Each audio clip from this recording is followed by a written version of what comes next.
one of the things that that we talked about, Andy, in relation to COVID is the whole idea of grief and loss. And I mean, there's been so much loss, hasn't there? I mean, obviously, you know, 100, something like over 125,000 people have died now, I think, from COVID just in this country, which is just awful. But you know, loss of work, loss of money, loss of freedom. You know, there've been so many things that people have lost. There's this whole kind of tradition of lament in the Bible that I wonder if that's something that Christianity has to offer our society. This, you know, if you think about, you know, we talked about how many of the Psalms are Psalms of lament, where people are saying, you know, my God, why have you forsaken me? Why are you letting this happen to me? Please come quickly and help me. And I wonder whether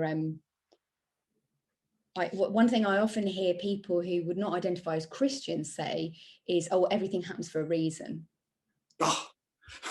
And yeah. it kind of, to me, it feels like it's a form of denial. It's a way of not being able to deal with the difficulty that the person's facing of whatever kind. And I wonder whether this is like discomfort in our society. And I'm talking about UK society, because I don't think this is true of everywhere. But I kind of sense people are kind of uneasy with the whole idea of grief and loss and that discomfort.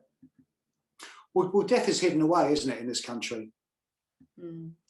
But I think you're right, that we don't, as a society, we don't necessarily, many of us, grieve in public. I'm not saying we want everyone crying on the street corners, for example.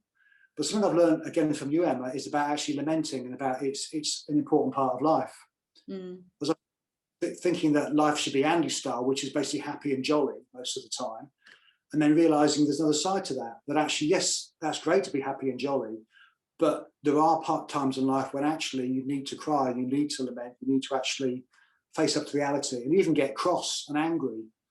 No, you don't get cross and angry, and you just accept it and get on. Sometimes you have to get cross and angry to help you process it and to work it out for yourself. And if you don't, that can be very dangerous to your health and probably everybody else's, because it might then come out as an explosion on some inappropriate time, maybe. Absolutely. Yeah. Anger's part of the grief process, isn't it?